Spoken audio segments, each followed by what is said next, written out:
Hi, this is Elizabeth with WTI, and this is the wireless AVANTEK doorbell.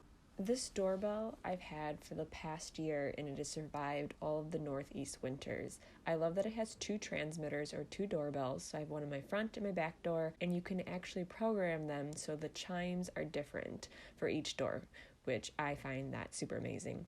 The ring box is wireless, so there's nothing complicated to set up. All you do is you literally plug it into any socket and it doesn't take up any extra space.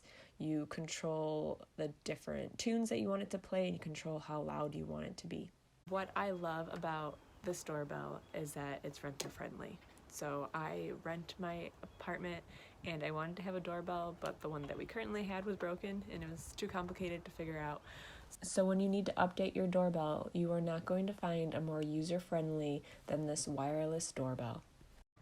And that's my point of view.